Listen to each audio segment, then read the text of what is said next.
Hello दोस्तों, कैसे हो? आपका स्वागत है त्रिपान स्टडी सेंटर में। आज जो हम करने जा रहे हैं एमए सोशियोलॉजी सेमेस्टर सिस्टम, यानी देखा जाए तो यहाँ पर कोड जो है SOCR 413। यहाँ बुक जो है एमए का विकास का समाजशास्त्र यानी सोशियोलॉजी ऑफ डेवलपमेंट। आज जो हम चैप्टर करने जा रहे हैं कई मायने में काफ़ी महत्वपूर्ण है। राजनीतिक आधुनिकीकरण के सिद्धांत। राजनीतिक आधुनिकीकरण के सिद्धांत यानी थ्योरी ऑफ पॉलिटिकल मॉडर्नाइजेशन। इसमें हम हर एक विचार पे जो है विस्तार पूर्वक चर्चा करेंगे, हर एक पॉइंट पे एनालाइज करेंगे एमए के अंतर्गत। तो इसके लिए जो है हमें चैप्टर स्टार्ट करना पड़ेगा, लेकिन चैप्टर स्टार्ट करने से पहले जो है एक बात जो मैं हमेशा कहता हूँ, जिसको आपको सोचना भी चाहिए, विचार भी करना चाहिए, इवन अमल भी करना चाहिए, वो ये है कि जब भी वीडियो देखिए पूरा देखिए, क्योंकि अधूरा जानकारी सदैव खतरनाक होता है। साथ में एक इम्पोर्टेंट बात ये भी रहता है, अगर आप पहली बार वीडियो देख रहे हो तो लाइक शेयर सब्सक्राइब करना मत भूलना, क्योंकि दोस्तों लाइक कीजिएगा तो बनाने वाले का मनोबल बढ़ता है, सब्सक्राइब कीजिएगा तो इससे ये होता है कि जब भी मैं कोई वीडियो डालूंगा उसका नोटिफिकेशन आपको समय रहते मिल जाएगा। और देखिए शेयर का मतलब ये होता है कि आपके थ्रू ना जाने किन बच्चों को हेल्प मिल जाए, ये आप भी नहीं जानोगे, इसलिए जो है आप शेयर जरूर करो, ठीक है। सब स्टेटस पे भी लगाओ दोस्तों। आरएनएसएस सेंटर जो कई मानने में बहुत से बच्चों के लिए हेल्पफुल है, चाहे वो 8th क्लास हो, 9th 10th 11th 12th हो, चाहे वो NIOS बोर्ड के बच्चे हों, ठीक है, चाहे BA MA के बच्चे हो, सभी क्लासों के लिए कुछ ना कुछ जो है त्रिपान एनएसएस सेंटर में उपलब्ध है। तो इसलिए आपके लिए ज़रूरी है कि आप सब्सक्राइब करके इसको चैनल को जो है सेव कर लो, नहीं तो बाद में अगर रिसर्च करोगे तो शायद आपको ये चैनल प्राप्त ना हो। तो इसलिए सोचना नहीं, विचार नहीं करना है, सब्सक्राइब करके जो है अपने पास सेव करना है। दोस्तों ये तो बात था आपके लिए, लेकिन आप देखते हैं हमारा आज टॉपिक क्या है। हमारा जो आगे आया है काफ़ी महत्वपूर्ण है, एमए सोशियोलॉजी सेमेस्टर सिस्टम। इसका कोड जो है SOCR 413 और किताब है विकास का समाजशास्त्र। बुक है यहाँ सोशियोलॉजी ऑफ डेवलपमेंट। और चैप्टर जो हम आज करने जा रहे हैं राजनीतिक आधुनिकीकरण के सिद्धांत यानी थ्योरी ऑफ पॉलिटिकल मॉडर्नाइजेशन, जो काफ़ी महत्वपूर्ण है।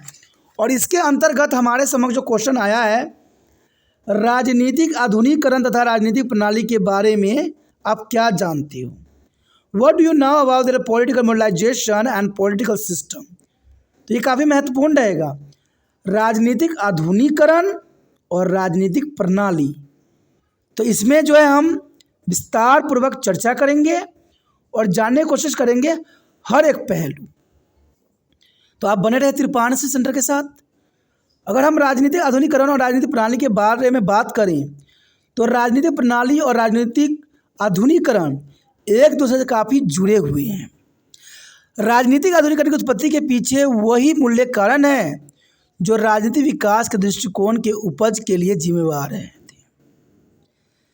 कहते एशिया, अफ्रीका और लैटिन अमेरिका में नए राज्यों में अनेक राष्ट्र का जन्म हुआ और इसके साथ राजनीतिक विज्ञान के अध्ययन के लिए भी कई बातों का जन्म हुआ।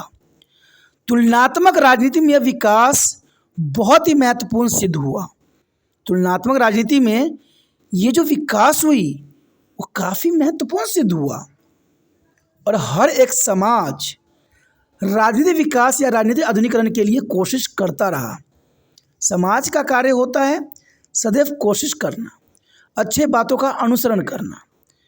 कई देशों में सत्ताधारी अपने निजी हितों की पूर्ति की राजनीतिक विकास या राजनीतिक आधुनिकीकरण की उत्साहित करती हैं। ये काफ़ी महत्वपूर्ण बात है कि कई देशों में सत्ताधारी जो होते हैं अपनी निजी हितों की पूर्ति के लिए राजनीतिक विकास करती हैं, और ये सच्चाई है। सभी सत्ताधारी जो होते हैं अपनी निजी पूर्ति करती हैं, समाज का विकास उनका कभी भी उद्देश्य नहीं रहा, लोगों का विकास उनका कभी भी मोटिव नहीं रहा। उनका मोटिव होता है कि सत्ता में वो बने रहे और अपनी जो है आराम, ऐशो आराम उनसे छूटे ना, इसलिए वो सत्ता में अग्रसर रहती हैं और सदैव उत्साहित रहते हैं।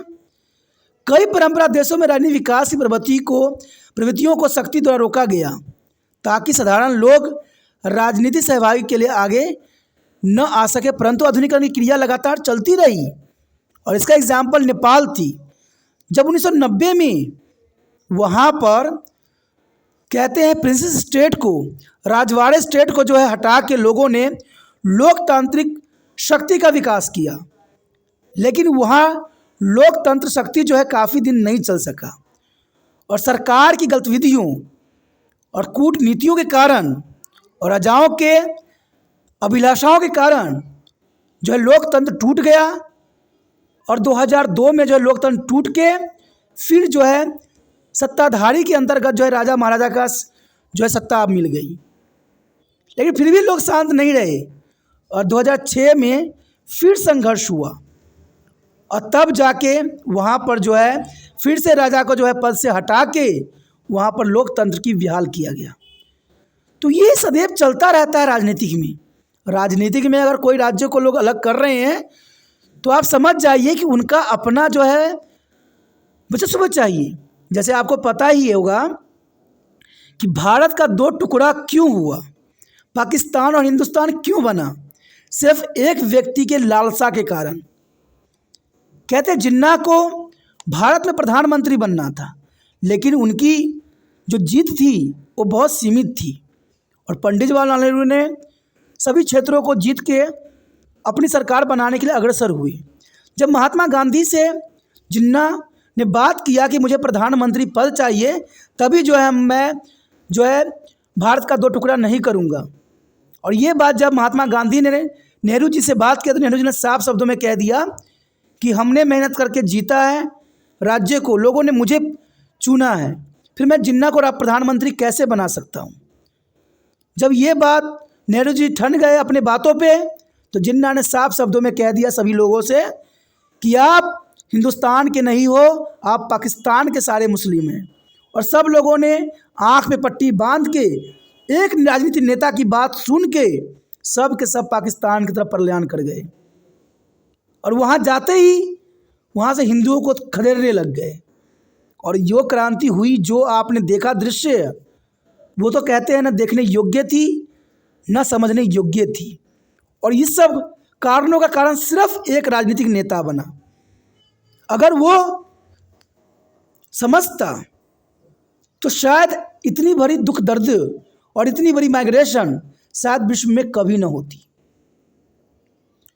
कहते हैं सब राजनीतिक नेता अपनी सिक्का ही जमाने के फिराक में रहते हैं और वो सदैव चाहते हैं कि उनका शासन बना रहे, इसलिए वो कई बार राज्य को टुकड़े कर देते हैं कि उनका जो है सत्ता वहाँ पर बने रहे। और ये बहुत दुर्भाग्यपूर्ण बात है, लेकिन आम जनता कुछ भी नहीं कर सकती। ये जितना मर्जी अपना कार्य करवाते रहते हैं, चलाते रहते हैं, सिर्फ अपने आप को ही सही करते रहते हैं, न जनता की बात सुनते हैं न जनता की बातें मानते हैं।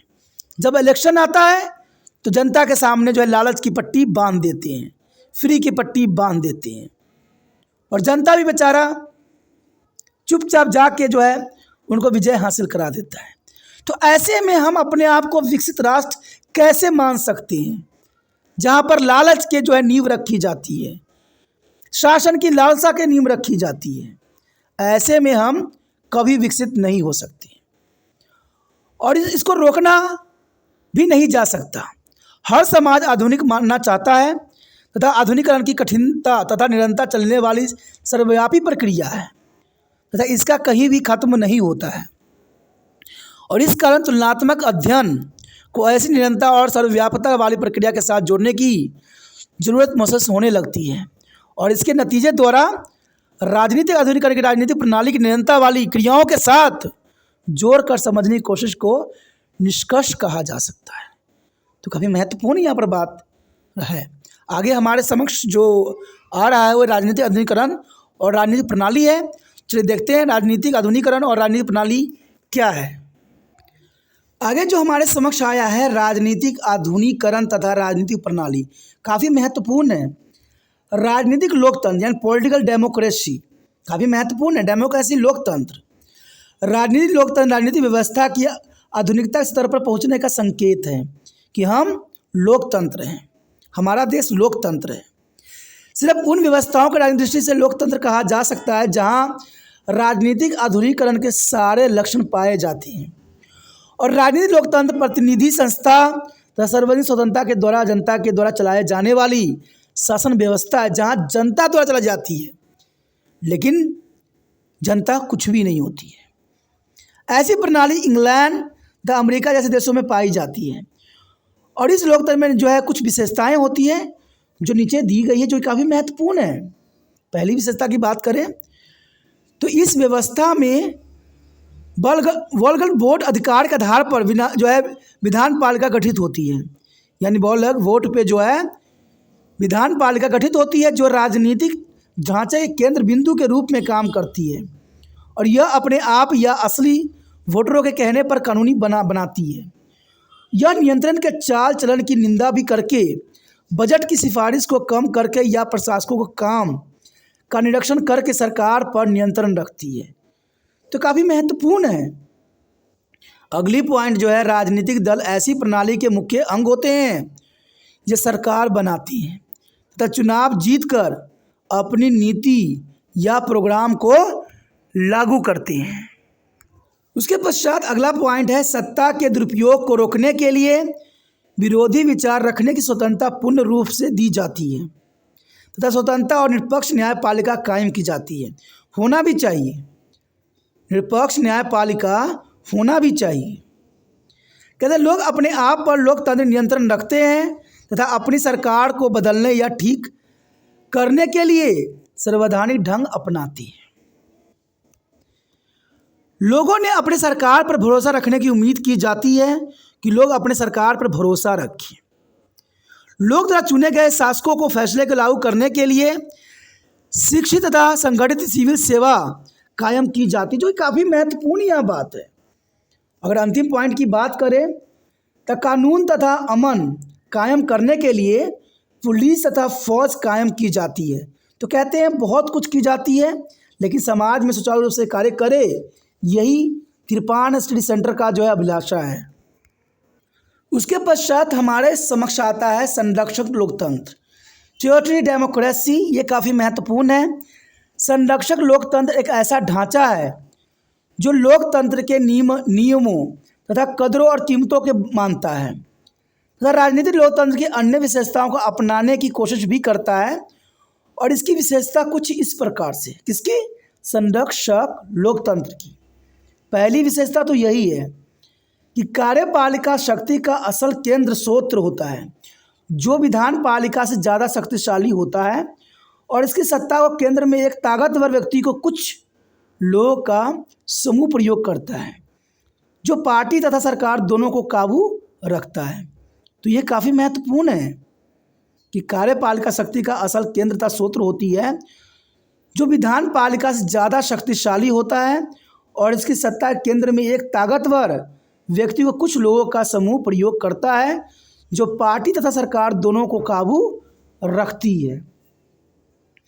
उसके पश्चात आता है विधान पालिका कार्यपालिका के पूरे नियंत्रण में काम करती है तथा इस कारण यह सीमित काम करती है, यानी विधान पालिका कार्यपालिका के पूरे नियंत्रण में काम करती है तथा इस कारण यह सीमित काम करती है। इसमें कुशल तथा वफादार नौकरशाही होती हैं जो सरकार की नीतियों को ठीक आलोचना करने की योग्यता रखते हैं। मैं एक बात कहता हूँ, अगर नौकरशाह ईमानदारी से अगर काम करते तो शायद हमारे देश में इतनी बुराई नहीं होती, क्योंकि ये लोग वही किताब पढ़ते हैं जो देश की बुराइयों के साथ लेके चलते हैं। और हमारे लेखकों ने कहते हैं हर समय बुराइयों के ऊपर ही प्रकाश डाला है और सदैव इसे दूर रखने की कोशिश किया है, लेकिन फिर भी नौकरशाही अपनी नीतियों का जो है ठीक प्रकार से उपयोग नहीं कर पाती है। दबाव यही होता है कि वो सिर्फ कार्य करती हैं। विरोधियों के विचार प्रकट करने की आज़ादी होती है जो हमारे राजनीति में देखने को मिलता है। चाहे संचार साधनों पर कार्यपालिका बहुत अधिक ज़्यादा नियंत्रित होता है। जन तक आज़ादी तथा कानून की पूरी सुरक्षा के साधन कायम रखे जाते हैं। जन तक आज़ादी तथा कानून की पूरी सुरक्षा रखी जाती है, लेकिन देखा जाए तो ये आम बात है, ये कोई विशेष नहीं है, क्योंकि अब क्या है आगे, ये तो बहुत बड़ी विडंबना है। उसके पश्चात हमारे समक्ष है आधुनिकशील अल्पतंत्र, आधुनिकशील या अल्पतंत्र यानी मोरलाइजिंग ऑफ ओलिगार्ची। कई बार आधुनिकरण की क्रिया लोकतांत्रिक ढांचे में जो है संभव नहीं होती है, अतः लोकतंत्र संस्था राजनीतिक आधुनिकरण के रास्ते में रुकावट बन जाती है और कई बार नागरिकों को हिस्सेदारी राजनीतिक व्यवस्था पर चोट मारती है। जनता आज़ादी को असीमित मान लेती है, जिसके साथ अराजकता पैदा हो जाती है और ये तथा आधुनिकरण के सारे रास्ते बंद हो जाते हैं। ऐसी स्थिति में समाज को आधुनिकरण के स्थान पर उसकी संपन्नता जरूरी होती है। लोग हर कीमत पर किसी शक्ति शासन के लिए सब कुछ त्यागने के लिए तैयार हो जाते हैं और ये हम देखते भी हैं। लोगों को जो है माइंड को इस तरह से बरगलाया जाता है कि लोग सच्चाई को भूल जाते हैं और उनकी बातों का अनुसरण करने लग जाते हैं। आधुनिकरण अल्पतंत्र ऐसी स्थिति में सत्ताधारी बन जाते हैं। जनरल सी बात है, जब लोग के माइंड पे राजनीतिक दलों का कंट्रोल हो जाए तो उनको सत्ता मिलना कोई बड़ी बात नहीं होती है और ये कंट्रोल तब करते हैं जब वो लालच देते हैं, तरह तरह के प्रपंडे अपनाते हैं, तब मनुष्य का जो दिमाग है, आम जनता की दिमाग जो है उनके नियंत्रण में आ जाते हैं और वो ये सोचने लग जाते हैं कि वो हमें तो ये फ्री करेंगे, वो फ्री करेंगे। ये माइंड को कंट्रोल करने की सबसे उत्तम साधन है, लोगों को लालच दो। ये साइकोलॉजी बात कहती है, साइकोलॉजी जो है यही बात कहती हैं कि अगर आप किसी के दिमाग को कंट्रोल करना चाहते हो तो जितना हो सके उसको लालच देने की कोशिश करो, वो हर चीज़ करने को तैयार हो जाएगा जो आपकी इच्छा होती है। और ऐसा ही राजनीतिक नेता भी करती हैं। आज देखिए हर पार्टी के व्यक्ति जो है कोई ना कोई रूप में आम जनता को लालच दे रही है। एक पार्टी नहीं दे रही है, हर पार्टी दे रही है, सिर्फ उनका रास्ता अलग होता है। तरीका ये दिखाते हैं कि हम तो अच्छे काम कर रहे हैं, लेकिन वो भी एक लालच का रूप होता है। इससे ये लगता है लोगों को कि वो सरकार हमारे हित की सोच रही है, वो हमारी विकास के बारे में सोच रही है, लेकिन जनता को इस बात का एहसास नहीं होता है कि वो आपसे सत्ता पाना चाहती है और सत्ता बनी रही यही तो उनकी भलाई होती है। इसमें राजनीतिक आधुनिकीकरण की जगह आर्थिक तथा सामाजिक आधुनिकीकरण के पहल दी जाती है। इनकी स्थापना नागरिक, सैनिक और दोनों क्षेत्रों में की जाती है। आधुनिक अल्पतंत्र की विशेषता नीचे लिखी गई है जो कि काफ़ी महत्वपूर्ण है। यहाँ पर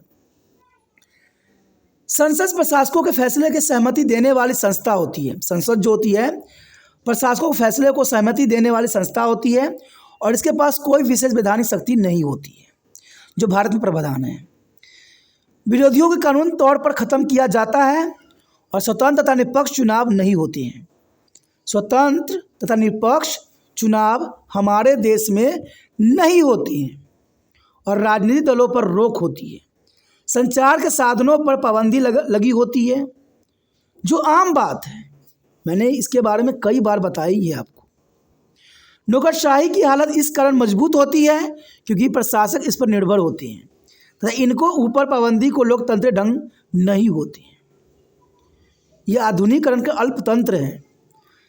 स्वतंत्र निष्पक्ष न्यायपालिका का अस्तित्व पूरी तरह नहीं होती है। हम कहते हैं कि न्यायपालिका स्वतंत्र है, लेकिन देखा जाए तो न्यायपालिका का अस्तित्व भी पूरी तरह से स्वतंत्र नहीं होता है।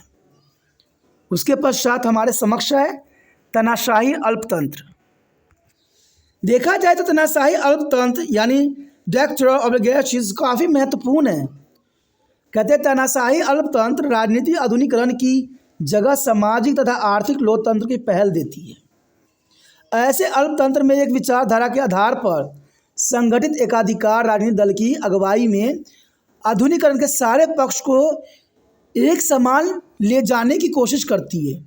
और तानाशाही अल्पतंत्र की विशेषता हम आगे देखते हैं।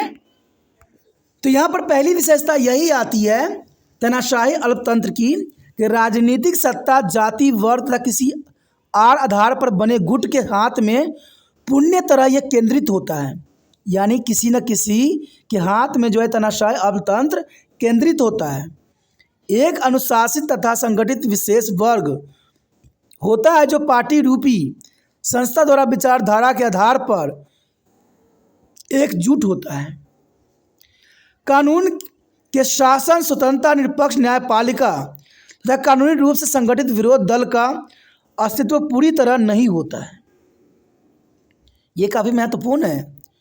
लोकतंत्र के मुख्य धारा, व्यास वोटर अधिकार और समय समय पर चुनाव, 2 सदनीय विधान पालिका केवल प्रचार इत्यादि ही होती हैं। तो ये काफ़ी महत्वपूर्ण है। एक बुद्धिजीवी वर्ग पैदा करने की कोशिश की जाती है जो सरकार विचारधाराओं को उचित सिद्ध करने पर देश में बनावटी सहमति का वातावरण पैदा करने की तरफ कदम उठाता है। और जनरल सी बात है, देश में बनावटी सहमति ही पैदा की जाती है। उसके पश्चात हमारे समक्ष है परंपरावादी अल्पतंत्र, ट्रेडिशनल ओब्लिगेटरीज। बहुत काफ़ी महत्वपूर्ण है। आमतौर पर परंपरावादी अल्पतंत्र और राजनीतिक आधुनिकीकरण एक दूसरे के विरोधी कहे जा सकते हैं। यानी परंपरावादी अल्पतंत्र और राजनीतिक आधुनिकीकरण एक दूसरे के विरोधी हुए, क्योंकि यह आधुनिकीकरण के परंपराओं को बिल्कुल उलट है।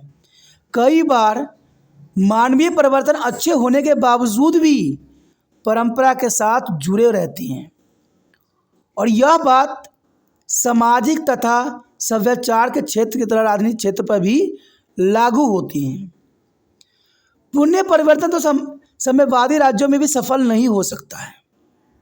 कहते हैं पुण्य परिवर्तन तो साम्यवादी राज्यों में भी सफल नहीं हो सका। हर देश को आधुनिक बनाने के लिए रीति रिवाज और रूढ़वादी के साथ संघर्ष करना पड़ता है। और परंपरावादी समाज में शासक या तो खून के रिश्ते के आधार पर बनते हैं या खून संबंधी रिश्तों में चुनाव की प्रक्रिया में हिस्सा लेने के लिए उनके द्वारा प्रभावित व्यक्ति को चुना या दोनों के संयोग के साथ बनती हैं। ये तो जनरल सी बात है। हमारे देश में ये प्रावधान है कि हर मंत्री का बच्चा मंत्री ही बनता है, क्योंकि उनको बहुत अनुभव होता है और अपने बच्चों को ये बहुत ही आसानी से राजतंत्र में जो ले आती हैं, और उन्हीं के जो है पीढ़ी दर पीढ़ी चलता ही रहता है। शासकों को श्रद्धा के साथ देखा जाता है। कहते हैं परंपरावादी लोकतंत्र की कुछ विशेषता जो नीचे दी गई है काफ़ी महत्वपूर्ण है। तो पहली विशेषता तो यही है कि बहुत सारे विकासशील तथा विकसित राज्यों में यह व्यवस्था पाई जाती है। विधान पालिका के कोई दर्जा प्राप्त नहीं होता है। विधान पालिका को कोई दर्जा प्राप्त नहीं होता है, क्योंकि शासकों द्वारा आप चुने हुए सलाहकारों के सहयोग के साथ सत्ता का प्रयोग किया जाता है, और शासक अपना राज्य चलाने के लिए सीमित फौज तथा पुलिस रखता है। और राज्य को काम का सीमित घेरा होने के कारण कुशल नौकरशाही की ज़रूरत नहीं पड़ती है। राज्य के काम का सीमित घेरा होने के कारण कुशल नौकरशाही की यहाँ ज़रूरत पड़ती ही नहीं है। और इस तरह के लोकतंत्र में समानताशाही देखने को मिलती है, जिस कारण खून के रिश्ते या आधारों पर जो है बने छोटे छोटे समूह या क्षेत्र प्रभावशाली हो जाते हैं। ये तो आम सी यहाँ पर बात कही गई है। अगर हम निष्कर्ष देखें तो ये साफ हो जाता है कि संसार के सारे राजनीतिक ढांचे राजनीतिक आधुनिकीकरण की तरफ बढ़ रहे हैं, और यह बात स्पष्ट करती है कि आधुनिकीकरण के थोड़े समय के लिए रोका जा सकता है, परंतु समय को बदलने के साथ ही यह अपने राह पर चलने लग जाता है। और इससे स्पष्ट हो जाता है कि संसार के सारे राजनीतिक ढांचों में इस 5 वर्ग में नहीं रखा जा सकता, जो काफ़ी महत्वपूर्ण है। और इसके साथ हमारा दोस्तों ये टॉपिक भी ख़त्म हो जाता है। आगे का टॉपिक और भी महत्वपूर्ण है, राजनीतिक आधुनिकीकरण के आधार क्या हैं और आधुनिकीकरण और पश्चिमीकरण के बीच अंतर क्या है। तो अगला टॉपिक और भी महत्वपूर्ण होने वाला है। तो आप बने रहे त्रिपाठी सेंटर के साथ, और जितना हो सके वीडियो को लाइक शेयर सब्सक्राइब जरूर कीजिए, ठीक है। और जितना हो सके शेयर कीजिए। शेयर करने कुछ नहीं करना है, यूट्यूब से लिंक को कॉपी करना है और व्हाट्सएप स्टेटस पर लगाना है। जो बच्चे आपकी क्लास के होंगे वो जरूर देखेंगे, जरूर समझेंगे। और पहली बार वीडियो देख रहे हो, पहली बार मेरे चैनल पे आए हो, तो जर्नल सी बात है, इनको सब्सक्राइब करके अपने मोबाइल में अवश्य सेव कर लीजिए।